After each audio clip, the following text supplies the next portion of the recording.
새해에도 계속 수요일에는 우리가 마가복음 계속 이어서 연속 강의를 살펴보게 될 겁니다. 복음서를 통해서 예수님의 행적을 우리가 함께 추적하면서 그 예수님이 누구이시고 그 예수님이 과연 우리 인생들에게 어떤 일들을 행하시는가 살펴보면서 여전히 그 주님이 오늘도 우리의 곁에 함께하고 계심을 굳게 붙들고 또 이 한 해를 주님과 함께 전진해 나가는 저와 여러분이 되기를 바랍니다.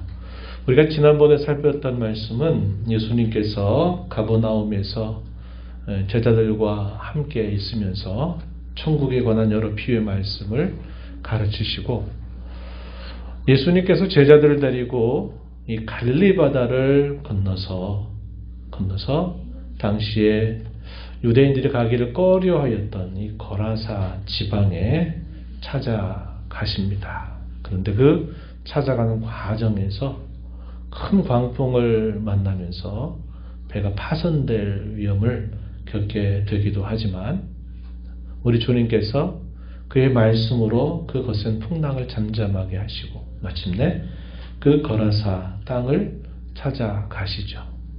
거기서 한 일은 한 가지였습니다. 그 거라사 지방의 광인으로 너무나 유명해진 한 사람, 귀신이 한두 개가 아니라 군대라고 불리는 그런 귀신이 들렸던 그 사람을 예수님이 치유하시기 위해서 예수님이 제자들을 데리고 그곳에 가신 것이다 하는 겁니다.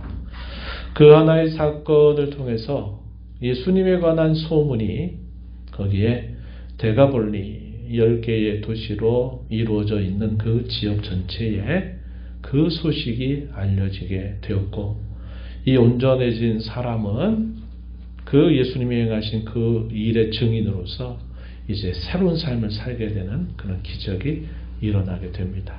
그리고 예수님은 다시 제자들을 데리고 배를 타고 이 갈릴리 바다 건너편으로 다시 찾아오셨어요. 찾아오시면서 어떤 일이 있었는가 하는 내용들을 이제 우리가 함께 살펴보게 될 겁니다. 예수님께서 돌아오시자마자 여전히 많은 무리들이 예수님을 애워쌉니다. 예수님은 늘 하셨던 것처럼 하나님 나라 복음을 전하시고 가르치시게 돼요. 그럴 때 갑자기 회당장 야이로가 예수님을 급하게 찾아옵니다. 그분 앞에 엎드려서 자기 어린 딸이 죽게 되었으니 오셔서 자기의 죽어가는 딸을 살려달라고 간곡하게 부탁을 하게 됩니다. 예수님은 그 말씀을 들으시고서 이제 그 죽어간 어린 딸이 있는 곳을 향해서 이동해 가시게 됩니다. 그러한 과정에서 또 하나의 사건이 벌어지게 되는데 그것이 오늘 우리가 함께 읽은 본문 말씀에 기록되고 있습니다. 그 사건의 내용은 우리가 많이 들어본 이야기죠. 12년 동안 혈루증을 앓던 한 여인이 예수님을 찾아와서 뒤로 그분의 옷자락을 만지게 됨으로써 그가 치유함을 받게 된 이야기입니다. 이 내용들을 우리가 오늘 함께 살펴보면서 또 우리에게 주신 교훈에 귀를 함께 기울여 보겠습니다. 예수님이 그 회당장이었던 야이로의 간곡한 부탁을 들으시고서는 예수님이 이제 그곳을 향하십니다. 역시 제자들뿐만 아니라 많은 무리들이 그 예수님의 뒤를 따라서 또 예수님이 어떤 일을 행하시는지 보자 하는 그런 기대를 가지고 예수님의 뒤를 따라가게 됩니다. 그런데 그런 과정에서 12해 동안 혈루증을 앓던 한 여인이 이 예수님의 뒤로 가까이 다가오게 된 겁니다. 이 여인에 대해서 어떻게 소개해 주는가? 오늘 우리가 읽은 말씀 26절 말씀을 보니까 오랫동안 이 병에 걸려서 육체적인 고통이 얼마나 컸는가 뿐만 아니라 그 일로 인해서 많은 의사들을 찾아가서 많이 치유를 받기를 원했지만 치유를 받지 못하면서 그가 가지고 있는 많은 돈들도 다 허비하게 되는 일이 있었고, 오히려 그 일로 인하여 그의 병은 더욱더 중해진 그런 상태에 있었다. 이렇게 알려줍니다. 육체적으로도 고통스럽고 또 정신적으로도 심히 고통스러워했던 삶을 살았음을 우리가 알게 되죠. 그뿐만 아니었습니다. 당시 이 유대 종교에 따르면 우리가 잘 아는 바와 같이 혈루증을 앓는 경우에는 부정한 상태로 취급을 당하게 되면서 사람들과 접촉을 해서는 안 됐습니다. 물론 이런 부정한 상태에 있을 때 하나님께 제사를 드릴 수도 없는 그러한 상태로 참 오랜 시간들을 보내왔다는 것을 알게 됩니다. 그래서 이 병이 갖는 여러 고통은 그야말로 총체적이었다. 이렇게 우리가 이해할 수 있는 부분이죠. 가장 큰 고통은 육체적 고통, 또 정신적 고통, 경제적인 고통뿐만 아니라 영적인 고통이 대단히 컸을 것이다. 우리가 짐작할 수 있는 겁니다. 사람들에게 자신의 이 병을 알리기라도 하면 사람들에게 따돌림을 당할 것이 분명한 일이었어요.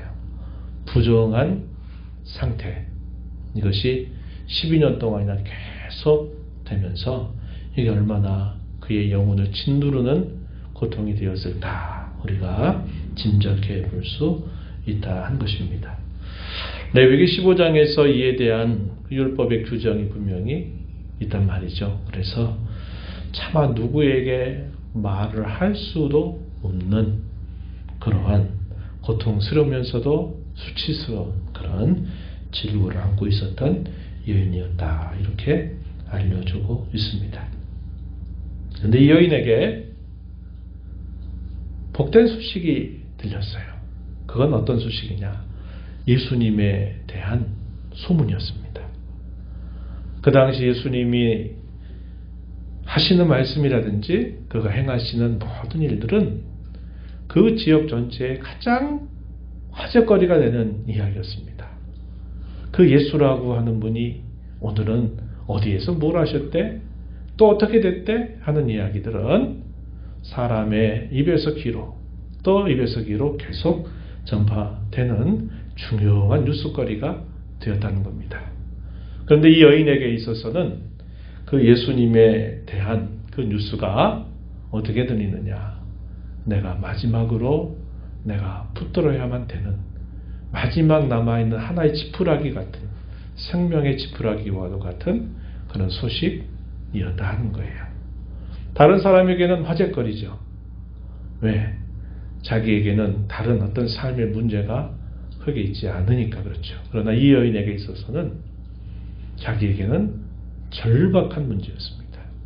절박한 문제. 어떻게 해보려고 해도 고칠 수 없는 병, 말할 수 없는 병, 속으로 이것을 끌어안고 언제까지 이렇게 살아야만 될지 모르는 그런 고통을 가지고 있었기 때문에 이 예수님에 대한 소문, 그분이 가는 곳에서 행하시는 그 기적들이 많이 나타나고 그 기적 가운데 치유받지 못했던 사람들이 치유를 받았다는 소식들이 이 여인에게 귓가에 들리면서 이것이 그에게 마지막 실오라기 같은 생명의 끈처럼 다가왔던 일이었다는 겁니다.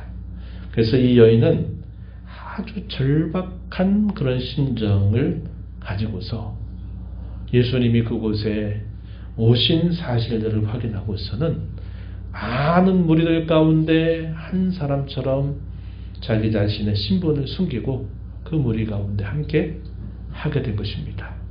그리고서 이 여인은 어떻게 했습니까? 이 여인이 예수님의 옷자락이라도 내가 될 수 있다면 이분은 나를 낫게 하실 수 있는 분이야 라는 이런 믿음을 가지고 이 믿음의 행위를 나타내게 됨을 보여주고 있습니다. 27절 읽었던 하반절 말씀해 보니까 마침내 이 여인은 그 무리 가운데 조용히 들어와서 예수님의 옷자락에 손을 댔습니다. 이렇게 손을 대게 된 그의 배경은 접촉을 하면 안 됐단 말이에요. 그러니까 옷자락이라도 좀 내가 내 손을 댈 수 있다면 이런 기대를 가졌던 것이고, 이렇게 한 그 여인의 행위의 계기, 동기는 28절에서 소개되어 있었어요. 그게 뭐냐면, 그런 분이라면 그러한 능력을 행하신다는 것이 분명한 사실이라면 내가 그분에게 직접 접촉은 할 수 없어도 그분의 옷에만 내 손을 댄다 하더라도 내 명 나올 수 있다. 이러한 믿음을 가지고서 이렇게 예수님이 옷자락에 손을 댄 것입니다. 결과가 어떻게 됐을까요? 29절 우리가 읽었던 말씀대로 즉각적인 응답을, 즉각적인 체험을 하게 된 겁니다. 혈루의 근원이 말라 병이 나은 줄을 그의 몸이 깨달았다라고 말하는 겁니다. 즉각적인 기적이 그녀에게 일어나게 되었음을 알게 된 것이에요. 여러분 같았으면 어땠을까요? 만약에 이런 질고로 해서 손을 대서 실제로 이렇게 나았다는 걸 내가 느꼈어요. 그럼 여러분 어떻게 하시겠어요? 예수님 감사해요. 막 이렇게 막 했을 것 같아요.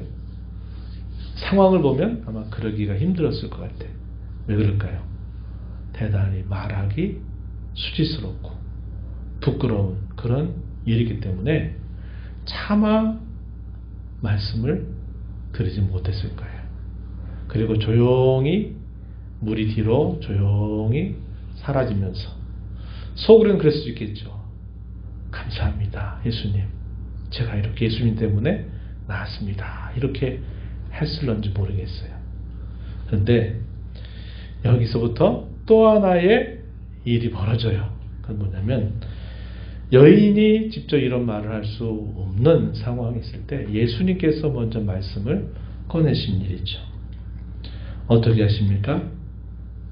예수님이 갑자기 가시던 걸음을 딱 멈춰 서시더니 뒤로 이렇게 쭉 둘러보세요. 그러시더니 하시는 말씀, 누가 내 옷에 손을 대었느냐, 이렇게 예수님이 하시는 겁니다. 그랬더니 제자들이 바로 반응이 나오죠. 아이고 예수님, 지금 여기 보세요. 여기 무리들이 얼마나 많은데 예수님의 옷에 닿는 사람이 한두 명이겠어요. 지금 얼마나 많은 사람들이 지금 예수님 뒤 이렇게 붙잡고 있는데 그런 말씀이 무슨 말씀이세요? 이렇게 제자들이 반응을 하는 겁니다. 이렇게 많은 무리가 있다 보면 예수님이 옷자락에 물이 닿는 것들이야 뭐 얼마든지 있을 수 있는 일인데 뭐 그런 말씀을 하십니까? 이렇게 제자들이 답변을 하게 돼요. 그런데 예수님이 그 말씀 들으시고 이렇게 그랬던 게 아니죠. 계속 예수님이 하셨던 그 모습을 계속 유지하니까 이제 그 여인이 더 이상 내가 어떻게 할 수 없다 그래가지고 두려운 마음을 가지고 떨리는 그런 모습을 가지고 예수님에게 자신이 손을 대었다 하는 말씀을 드리고 자기가 이렇게 손을 대게 된 모든 이야기들을 처음부터 끝까지 다 그 사실들을 말하게 됩니다. 무리들이 다 그러한 말을 듣게 되었을 것이에요. 오늘 우리가 읽은 33절 말씀에 보면은 여자가 자기에게 이루어진 일을 알고 두려워하여 떨며 와서 그 앞에 엎드려 모든 사실을 여쭈었다 이렇게 말합니다. 모든 사실. 자기가 오랜 시간 동안 이런 병을 알았었고 내가 이렇게 해볼 일을 다 해보고 안 됐는데 예수님에 대한 소문을 듣고 예수님이라면 내가 예수님의 옷자락에 손만 대어도 낫겠다고 하는 그런 마음을 가지고 내가 이렇게 염치불구하고 이런 일을 했는데 놀랍게도 그 기적이 나에게 일어났습니다. 이런 이야기들을 이제 했을 거예요. 그랬더니 예수님께서 뭐라고 말씀하세요? 34절에 예수님이 이렇게 그 모든 이야기들을 들으시고서는 예수님이 이 여인에게 이렇게 말씀하세요. 따라, 내 믿음이 너를 구원하였으니 평안히 가라. 내 병에서 놓여 건강할지어다. 이렇게 예수님이 말씀하신 것입니다. 따라라고 하는 이 표현이 주는 느낌이 어떨까요?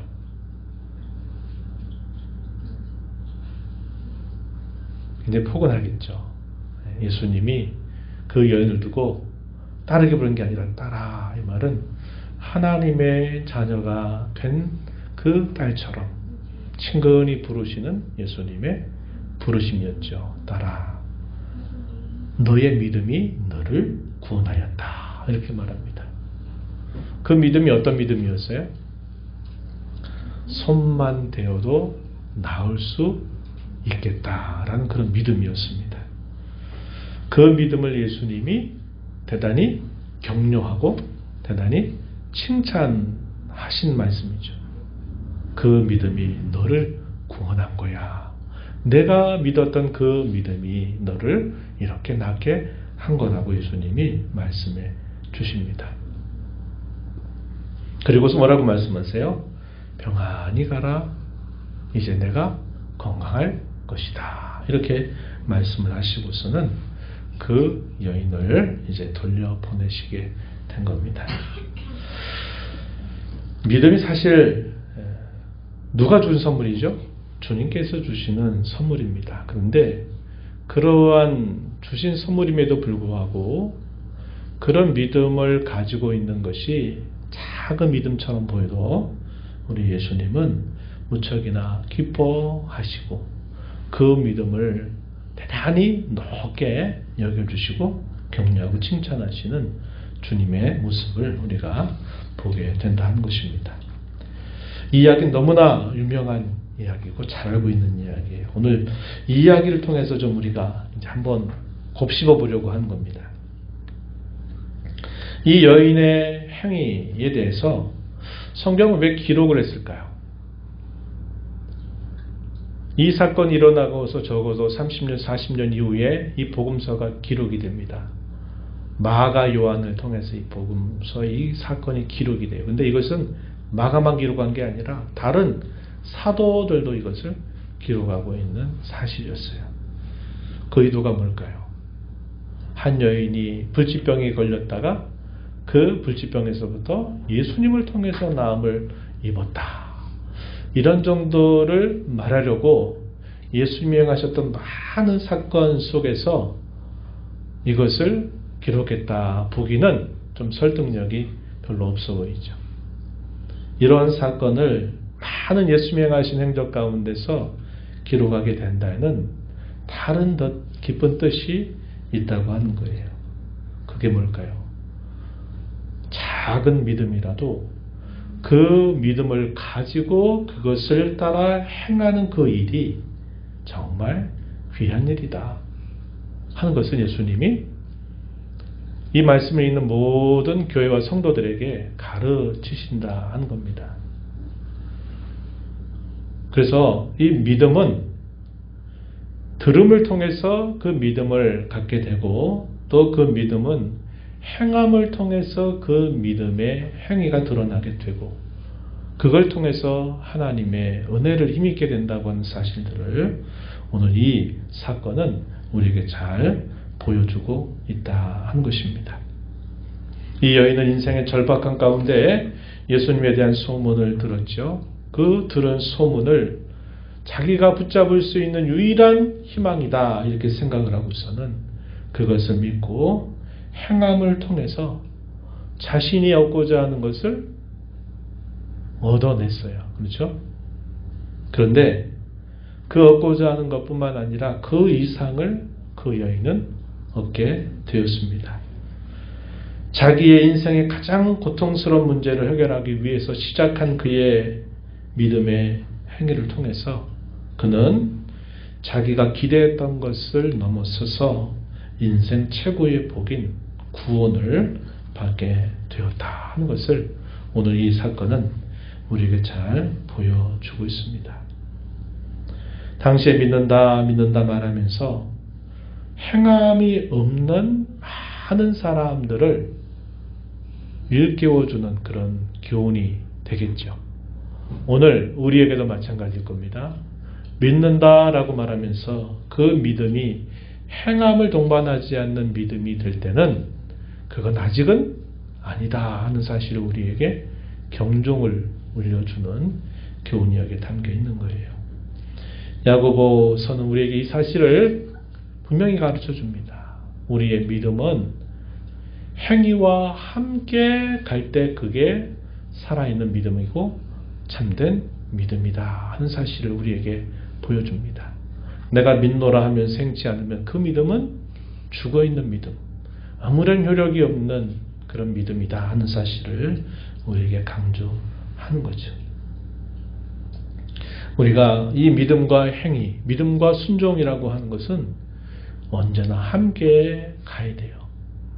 믿음이 앞서가면 그 믿음의 뒤를 따라서 우리의 순종과 행위가 함께 갈 때 이것이 살아있는 믿음이다 하는 사실들을 우리가 꼭 기억하고, 순서상으로 항상 그렇죠. 믿고 행해야 되죠. 그죠? 믿음을 갖고 우리 행함을 동반하도록 항상 해야 되되, 그 믿음과 행위가 분리가 되지 않도록 우리 마음을 잘 추스려서 가는 자세가 대단히 중요하다. 이것을 우리가 하나 배우게 됩니다.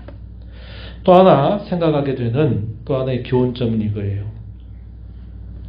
이 여인이 이 예수님을 이렇게 하게 되었는가 할 때 그 여인의 입장에서 봤을 때는 뭐가 중요했습니까? 무엇이 계기가 됐죠? 절박함이라는 겁니다. 절박함. 자기가 할 수 있는 모든 일들을 다 했지만 병이 낫지 못한 것뿐만 아니라 그 일로 인해서 오히려 그의 병은 더 중한 상태가 되어버렸다고 성경이 말해주고 있어요. 그래서 그 여인에게 있어서 예수님에 관한 소문은 그냥 아까 얘기했듯이 뉴스거리, 화제거리, 오늘의 또 이슈 이런 정도가 아니라 자기의 생명과 직결된 절박한 문제였다는 겁니다. 그래서 그 여인은 그 절박함을 가지고 차마 접촉할 수는 없고, 차마 접촉할 수 없어서 예수님의 어쩌라게라도 내가 손만 대어도 나는 나을 수 있다고 믿고 그렇게 행한 것임을 우리에게 보여주고 있어요. 대부분이 예수님을 만나게 되는 계기를 한번 되짚어보면 다 어디에서 그 계기가 마련되냐면 대개의 경우가 절박함이에요. 한번 돌아보세요. 어릴 때부터 부모의 설하에서 신앙을 갖고 자라는 경우는 조금 달라요. 또 어떤 경우는 그런 경우도 있죠. 인생의 의미가 뭘까? 행복이 뭘까? 인생의 가치가 뭘까를 남다르게 고민하다가 이거야 라고 발견한 사람도 더러는 있어요. 하지만 대개의 경우는 먹고 사는 문제, 빡빡하고 힘들고 인생 자체가 무거운 무게를 지고 살아가는 삶이다 보니까 인생의 절박한 어떤 문제에 봉착하지 않게 될 때는 별로 관심을 갖지 않아요. 되게 그러한 절박함 속에서 예수님을 만나게 되는 일들이 있게 되는 겁니다. 근데 이 절박함은 우리에게도 필요해. 오늘 우리에게도 필요하다는 겁니다. 어떤 면에서 그런가? 대개의 우리가 믿음을 갖게 되는 이 시작점은 어떤 절박한 계기, 절박한 것이 하나의 원인이 돼서 그걸 통해서 예수님을 만나게 되지만, 우리의 신앙이 계속적으로 자라고 신앙이 깊어지기 위해서도 우리에게 뭐가 필요하냐면 절박함이라고 하는 게 필요하다는 거예요. 그 절박함이 상황에 머물게 해서는 안 된다고 하는 겁니다. 제가 여러분과 함께 다짐하고 싶어하는 건 그거예요. 이런 절박함이 저와 여러분의 마음의 상태가 되게 하자는 겁니다. 마음의 상태. 상황이 내가 지금 절박해서 어쩔 수 없어요. 나는 예수님이 아니면 안 되고 누가 정말 나를 도와주지 않으면 나는 안 된다고 생각하는 그것이 시작점이 되었다 하더라도, 그러나 그런 상황에 닥쳐서 절박해지는 그런 신앙 말고 저와 여러분의 마음의 상태가 늘 이런 절박한 마음 상태가 되게 하자고 하는 겁니다. 신앙생활 하다가도 익숙해지면 타성해져가지고 그냥 타성해도 신앙생활에 익숙해졌으니까 그러다가 언제 절박해집니까? 예기치 못한 어떤 사건이 일어나게 될 때, 질병이든 아니면 어떤 절박한 상황이 닥치게 되면 그때는 그 절박함을 가지고 주님을 간절하게 찾는 겁니다. 그것도 귀한 일이죠. 그런데 그런 상황이 만들어주는 절박함에 우리가 거기에 맡겨 신앙생활을 하지 말고 그 절박함을 늘 저와 여러분의 마음의 상태가 되도록 우리가 힘쓰자고 하는 겁니다. 어떻게 하나님과 그분의 뜻을 향한 목마른 마음이 되게 하는 겁니다. 그분의 은혜에 대해서, 그분과의 만남과 교제에 대해서 목말라 하는 마음이 되게 하자고 하는 거예요. 성경은 이것을 두고 뭐라고 이렇게 표현합니까? 심령이 가난한 자, 마음이 가난한 자, 이렇게 표현하는 거예요. 마음이 가난하다는 것은 상황을 통해서도 우리가 그런 가난한 상태를 우리가 갖게 되기도 하지만, 마음이 가난하다는 것은 단순히 상황에만 있는 게 아니라는 거예요. 어떠한 가난함과 어떠한 절박함과 어떠한 목마름이 될까? 그것은 상황 때문에 일어나는 것뿐만 아니라 우리가 하나님께서 우리에게 베풀어 주시는 그분의 은혜에 대한 목마름, 하나님과의 깊은 만남과 교제에 대한 목마름, 하나님께서 그분이 기대하시고 바라시는 것에 우리가 함께 목말라 하는 그 마음을 가지고 우리가 이런 절박함을 가지고 살아가는 것이 우리의 매일매일의 일상처럼 되게 한다면 그 사람의 신앙은 대단히 건강한 신앙이 되고 그 사람의 신앙은 대단히 깊어지게 될 겁니다. 새해를 시작하면서 저와 여러분이 그런 절박함을 하나님 앞에 늘 갖고 우리 신앙의 걸음을 걸어가자 하는 것, 제가 여러분과 함께 꼭 나누고 싶은 하나의 교훈점이 된다 하는 겁니다. 예수님이 천국에 대한 말씀을 시작하시면서 산상수훈에서 가장 먼저 하셨던 그 첫 번째 교훈이 뭡니까? 팔복에 관한 교훈이죠. 하나님 나라 백성이 된 자들에게 있어서 가장 복된 일이 뭐냐? 그 복의 시작은 심령의 가난함으로부터 시작되는 복임을 가르쳐 줍니다. 심령이 가난한 자는 복이 있나니 천국이 그들의 것이고, 애통하는 자가 복이 있나니 그들이 위로를 받을 것이고, 온유한 자가 복이 있는데 그들은 땅을 차지하게 될 것이고, 마음이 청결한 자, 의에 줄이고 목이 마른 자, 화평케 하는 자, 의를 위하여 고난받고 박해받는 자, 이러한 자들이 참으로 복된 자들이다 하는 겁니다. 이게 다 어디에서부터 어떤 관계 속에서 품게 되는 마음일까요? 하나님과의 관계에서 품게 되는 마음이죠. 하나님과의 관계에서 품는 마음이에요. 그래서 오늘 이 여인이 절박함 가운데서 하나라도 붙들고 싶은 그 간절함을 가지고 예수님을 찾아왔다면, 오늘 저와 여러분은 이 구원의 은혜를 아는 자로서 하나님의 은혜에 항상 목말라 하고 그분의 뜻에 대한 목마름,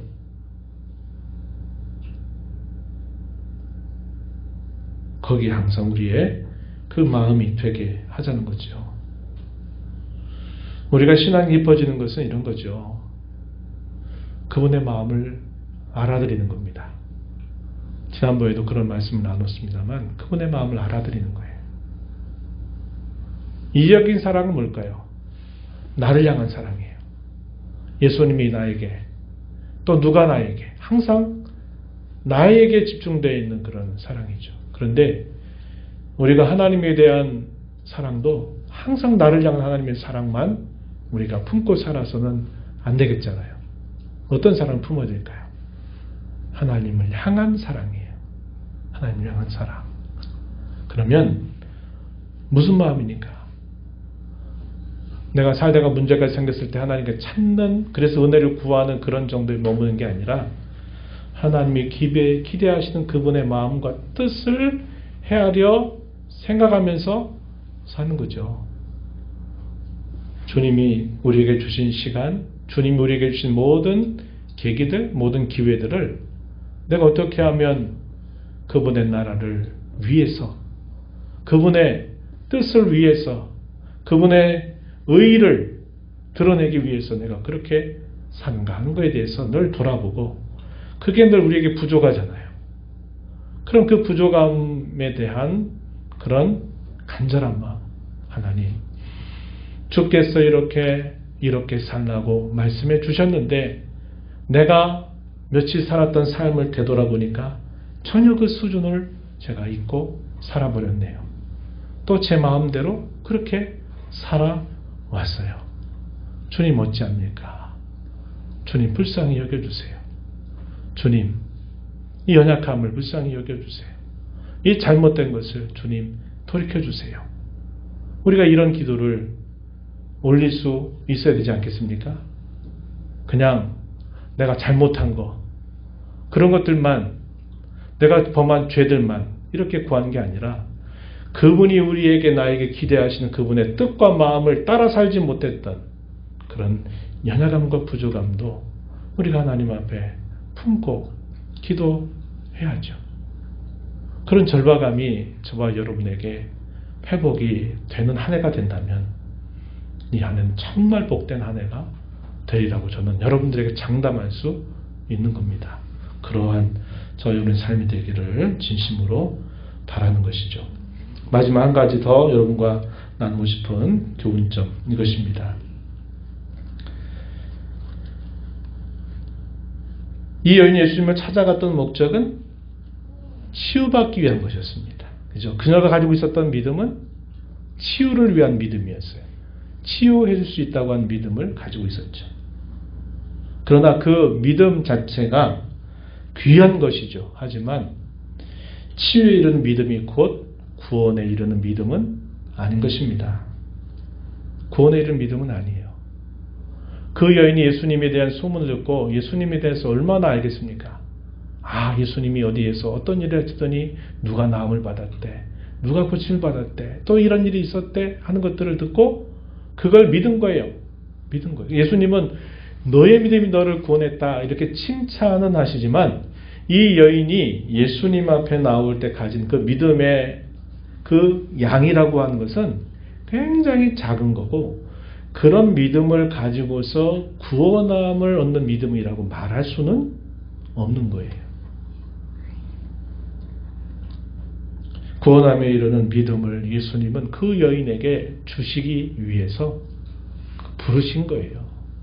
누가 내 옷에 손을 댔느냐라고 물으신 겁니다. 예수님 이거 모르실 리 있어요? 그분이 하나님이신데 모르시겠습니까? 다 아시죠. 사람의 속에 있는 게 뭔지 다 아시죠. 다 아심에도 불구하고 예수님 왜 뒤로 둘러보시면서 누가 내 옷에 손을 댔냐고 예수님 물으셨겠어요. 그것은 그 여인의 믿음을 더 온전하게 하셔서 단순히 그가 치유받고 끝나는 삶이 아니라 치유를 넘어서서 그가 주님을 인격적으로 만나게 되는 그 계기를 주시려고 예수님께서 그 여인에게, 그 여인을 향해서, 그리고 무리에게 들으라고 예수님이 누가 내 옷에 손을 대느냐고 물으신 것임을 알게 됩니다. 만약에 그 여인이 그 상태로 지나갔다면 그 이후에 또 어떤 마음을 가지고 있었는지 우리가 알지 못해요. 그러나 그 여인이 그런 정도의 믿음만을 가지고 있다면 그 믿음은 구원에 이르는 믿음이 되지 못한다는 거예요. 그래서 예수님은 이 여인에게 구원에 이른 믿음을 주시기 위해서 그러한 일을 행하셨다는 것을 우리가 알게 됩니다.